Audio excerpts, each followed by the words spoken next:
안녕하십니까. 신의 한수의 신혜식입니다. 오늘 청와대 개편이 있었습니다. 그런데 말이죠. 여권에서조차 청와대 개편에 대해서 굉장히 실망한다는 논평이 나오고 있습니다. 참 여야가 지금 청와대를 갖다가 바라보는 시선을 그대로 볼 수 있는데요. 이와 관련해서 전옥현 전 국정원 제1차장님 모셨습니다. 안녕하십니까. 안녕하십니까. 예, 이거 뭐 여권에서조차 비판을 하고 있다고 하니까요. 국민들 더 말할 필요도 없습니다. 지금 마음에 들지 않습니다. 예, 노영민이 청와대 비서실장 깜짝 놀랄 일입니다. 네.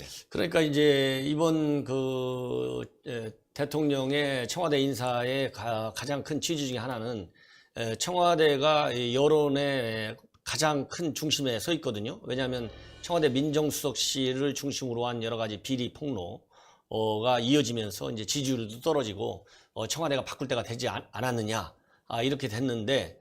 첫째로는 그 여론의 질타를 많이 받고 있는 조국 수석이 그대로 유임이 됐습니다. 그러면서 임종석 비서실장 그리고 후임에 이제 노영민 현재 그 중국 대사가 임명이 됐고 다른 소통 수석하고 또 이제 정무수 이렇게 바뀌었는데 이분들이 전부 이제 언론에서는 그걸 이제 원조 친문이라고 이렇게 칭하더구만요. 네. 이제 원조 친문 인사들이 이제 발탁이 됐다.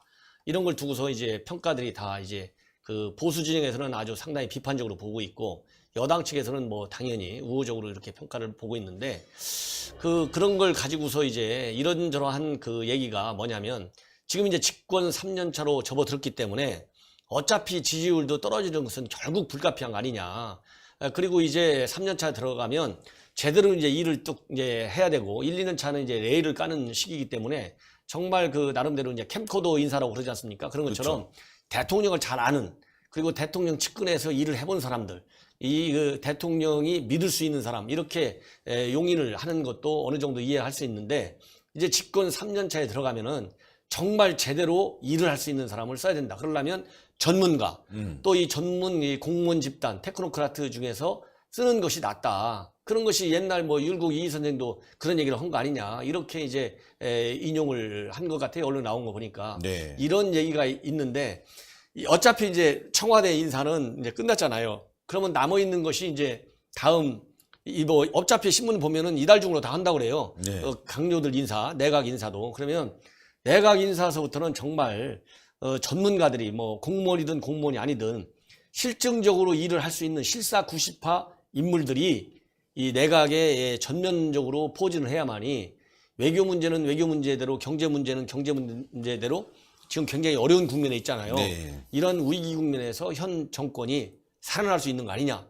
현 정권이 살아나면 대한민국이 사는 것이고 현 정권이 실패하면 대한민국이 그만큼 어려워지는 거예요. 네. 손해보는 거는 결국은 국민들만 손해봅니다. 그렇죠. 그래서 대통령이 초심을 잃지 말고 이 야당일 때 뭐 현 민주당 야당일 때 맨날 그 박근혜 정부 MB 정부 때 회전문 인사 끼리끼리 인사 이 탕평 인사 왜 하느냐고 비판했잖아요. 그런 더 심해요 지금은요. 예? 더 심하다. 지금 더 심하다는 그 지표들이 많이 나와 있잖아요. 그동안에 프로테지 보면. 네. 그래서 이제 그런 거를 이제는 고칠 때가 됐다. 저는 그렇게 얘기를 하고 싶습니다. 예. 지금 인사와 관련해서는 만사다. 예. 근데 이 회전문 인사, 횡코더 인사, 예. 지금 뭐 인사 자체가 친문 인사, 그리고 캠프에 있던 사람, 그리고 또 친문, 캠코더, 캠프, 코드 맞는 사람. 그다음에 민주당, 더불어민주당. 예. 이렇게 인사를 하다 보니까 참 사람들이 이거 국민들하고 함께 소통하고 또 뭔가 변화를 주려고 했는데 그렇지도 않고 말이죠. 심지어는 민주당 안에서도 인재들이 있을 텐데 그 중에서도 친문만 골라다 쓰다 보니까 굉장히 지금 여권 내부도 갈등이 심할 것 같아요. 이런 문제로 인해서. 그러니까 지금 그런 것 같아요. 일단 우리 국민들이 이제 뭐 국민들의 정치적인 식견 그리고 수준이 높아진 것은 어제 오늘 얘기가 아니잖아요. 정치권만 낮아졌다고 하잖아요. 지금 이제 언론에 나오는 거 보면 이번에 청와대 개편도 이제 물리적으로 집권은 이제 3년차로 들어가니까 체력적으로 어렵다. 저도 예. 청와대 근무해봤지만 솔직히 그 굉장히 고돼요. 예, 그렇죠. 체력적으로도 어렵다. 이런 측면에서 이제 바꿔줘야 할 필요가 있다. 그리고 이제 아까 얘기한 대로 이제 국정 전반을 쇄신하고 그 다음에는 이제 한 가지 고려가 뭐냐면 총선이 이제 내년 4월이잖아요. 그렇죠. 그러니까 이제 총선이 얼마 안 남았기 때문에 총선 나가려는 사람들 이제 빼줘서 한 1년 정도는 주민들하고 이게 호흡을 하고 말하자면 기반을 닦아야 될 거 아니냐. 그렇죠. 그 시간을 줘야 된다. 그래서 이번에 이제 청와대 비서관들이라든가 이런 사람도 많이 뺀다. 이렇게 언론에 좀 나와요. 네. 근데 이제 제 생각은 대한민국 국민의 한 절반 정도 생각하고 비슷하다고 봅니다. 네. 예. 그 청와대에서 1년 얼마 동안 고생했다라는 기준 하나로 총선에 공천을 주고 안 주고 하면 우리 해당 지역구 사람들이 좋아하는 사람들이 있을 때지만 실망하는 사람들이 있을 것이다. 그래서 제가 한 가지 이제 이 자리에서 강조하고 싶은 것 중에 하나는 청와대 직원도 정치적으로 왔든 안 왔든 간에 공직자잖아요. 그렇죠. 그럼 공무원은 항상 근무 평가를 하게 돼 있어요. 그렇잖아요. 그렇기 때문에 청와대에 재직하는 기간 동안에 일단 대통령이 믿을만해서 데려다 썼지만 써보니까는 이게 아니다. 이런 사람이 있을 수가 있어요. 네, 그렇죠. 아니 어떻게 많이면 많이 다 100점짜리를 맞겠습니까?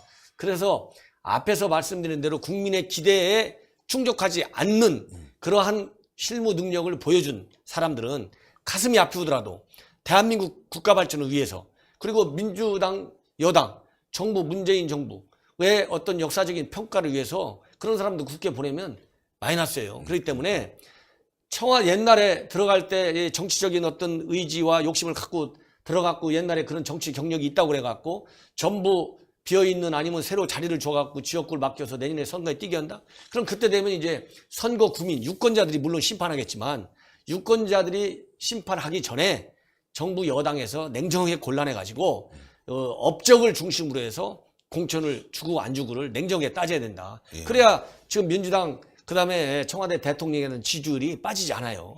이런 사람들 선물 주듯이 다 저 선거판에 내보내면 되겠습니까? 네. 곤란해야지. 그러니까요. 예. 지금 신재민 사무관 그리고 김태우 수사관의 폭로가 있었는데 이것 때문에 청와대가 지금 휘청휘청했고 말이죠. 지금도 거려야 되고 당연히 특검 받아야 되는데 뭐 거의 뭐 뻔뻔합니다. 그러면서 지금 조국 그대로 놔두고 임종석을 교체했는데 꼼수죠. 사실 임종석은 국회의원 지금 출마 준비 중에 있을 수도 있고 또 하나는 뭐 통일부 장관으로 간다 이런 얘기도 들리면서 도대체 이 사람들이 반성은 하고 있느냐 이런 얘기도 들리고 있습니다. 예, 그러니까 이제 임종석 실장 같은 경우는 뭐 이래저래 여러 가지 뭐 좋은 평가, 나쁜 평가 많이 있어요. 네. 그러나 이제 부인할 수 없는 현실 중에 하나는 어쨌든지 간에 국회의원도 했잖아요. 네. 이번에 이제 임종석 비서실장도 했잖아요. 옛날에 서울시에서 고위 관리 정무 부신인가 뭐 이것도 했어요. 그렇기 때문에 이 다양한 정치적인 그런 게 커리어 관리가 잘 되어 있다. 그 안에 내부적으로 어떤 일을 어떻게 얼마나 잘했는지 그거는 뭐 또 다른 그 변수지만은 일단 외형적인 커리어 관리는 굉장히 잘 되어 있기 때문에 언론에서도 공통적으로 지적하는 것 중에 하나는 정치적인 체급은 좀 많이 올라갔다. 이런 평가를 해요. 예.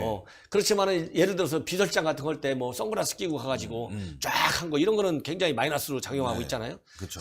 그렇지만 어쨌든 간에 체급이 올라가다 보니까 그리고 이분이 이제 그 남북 문제 이렇게 관련해 가지고 여러 가지 일들을 하다 보니까 통일부 장관을 가서 역량을 더 키워야 되는 거 아니냐. 왜냐하면 임종석 실장은 이 여론조사 같은 거 할 때도 보면은 차기 대권주자 한 명으로다가 계속 올라오잖아요. 예. 그렇기 때문에 그런 굉장히 정치적인 그런 야망과 욕심 이런 걸 갖고 한다면 통일부 장관 욕심 낼 수 있죠. 왜냐하면 현 정부에서는 누가 보더라도 5년 내내 통일부 장관이 할 일이 많아요. 그렇죠. 그런데 제가 보기에는 국민의 한 사람으로서 통일부 장관을 간다. 내년 총선은 4월 딱 정해졌 날짜가 정해졌잖아요. 십며칠로. 딱 그러면은 장관하면 정무직들은 선거 나오기 90일인가 100일 전에 그만두게 돼 있거든요. 예. 그러면 눈에 보이는 그 임기제 장관인데 그것도 1년짜리 1년 될까 말까 그거 말하자면 각색용 분신용 장관이거든요. 그런 욕심은 버려야 된다. 버려야 된다. 아니 지금 현 정권 안에 통일부 장관 하려고 하는 사람들이 얼마나 많아. 오늘 신문 보니까 다음에 총선 불출마를 조건으로 해서 여당 내에서 통일부 장관 가려고 하는 사람들이 많다고 그러더라고요. 예. 그렇게 많은데 어느 한 사람한테 집중돼 가지고 그렇게 예를 들어서 임종석 실장이 통일부 장관을 가서 대통령하고 정말 통일부 장관의 그 제대로 된 평가와 능력이 발휘되기까지 충분히 할 수 있다. 아니 그러면 대통령이 인사권을 가지고 있으니까 통일부 장관을 가든 뭐 국정원장을 가든 안보실장을 가든 뭐 외교부 장관을 가든 다 그는 뭐 대통령이 할 일이죠. 네. 그러나 총선을 앞두고 임기가 아니라 그 근무 시한이 딱 정해져 있는 사람을 또 한 번 통일부 장관으로 돌린다. 이거는 국민들한테 실망을 주겠죠. 그렇겠죠. 예, 왜냐하면 이제 우리 국민들의 아까 얘기한 대로 이 의식 수준과 그리고 여론조사가 매주 한 번씩 하잖아요. 그렇기 네. 때문에 여론을 완전히 무시하는 거꾸로 가는 인사가 됐든 정책이 됐든 하면 실패하거든요. 지금 소득 주도 성장 실패하는 거 보십시오. 그러니까요. 여론에서 난리가 났는데 안 고치니까 계속 실패의 길로 가잖아요. 그러니까요. 예, 여론을 어느 정도는 따라가줘야 된다. 예, 여론을 중요합니다. 따라가야 그래서 되고, 예. 이 앞으로 이제 내각 개편할 때도 마찬가지고 또 대통령께서 중요시하는 인물들은 왜냐하면 인간마다 세옹지만 하고잖아요. 지금 뭐 현 민주당 정부가 잘만 하면 5년 10년 가는 거 아니겠습니까? 네. 잘못하면 금방에 또 바뀔 수도 있지만 그러니까 뭐 누가 됐든지 간에 앞으로 기회는 충분하기 때문에 지나치게 욕심이 나면 탈나는 거거든요. 그렇죠. 그래서 인재를 현 정부에서도 정말 나라를 위해서 필요한 인재다 그러면 적재적소에 잘 써주는 것이 좋은 거 아니냐. 자, 이런 생각이 듭니다. 네, 그렇습니다. 청와대 인사 정말 개판 5분 전이다 이런 얘기가 들리고 있고요. 끼리끼리 인사다라는 얘기, 또 캠코더 인사 더 이상 가면 이제 나라 망한다 이런 얘기까지 들리고 있습니다. 임종석 관련해서는 제발 이제는 내쳐야 되는 거 아니냐. 국민들이 너무 반발이 심하다고 하는데 계속 또 통일부 장관 얘기 나오고 또 대권 후보로 얘기 나오고 있으니까 짜증날 수뿐이 없는데 어쨌건 국민들이 바른 생각을 하면서 이 위기를 극복해야 될 것 같습니다.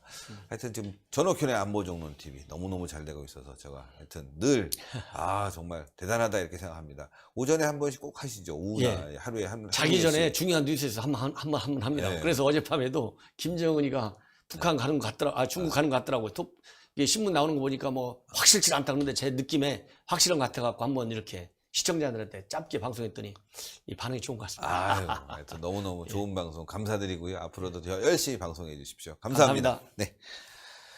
예, 전옥현의 안보정론TV도 여러분들 많은 시청 부탁드리겠고요. 참 인사가 개판 5분 전입니다. 박근혜 정부, 이명박 정부 그렇게 비난하더니 이자들은 더 심한 것 같습니다. 그럴 때일수록 우리는 마음을 다 잡아야 되겠습니다. 다음 총선에서 승리하는 길, 그것이 바로 대한민국 살리는 길입니다. 총선에 승리할 수 있는 방법 중에 또 하나, 신의 한 수 동그랗게 올라가는 구독 버튼을 꼭 눌러주세요. 그리고 추천 버튼 꼭 부탁드리겠습니다. 그리고 댓글로 많은 응원 부탁드리겠습니다. 여러분들 대단히 감사합니다. 감사합니다. 수고하셨어요. 고생하셨습니다.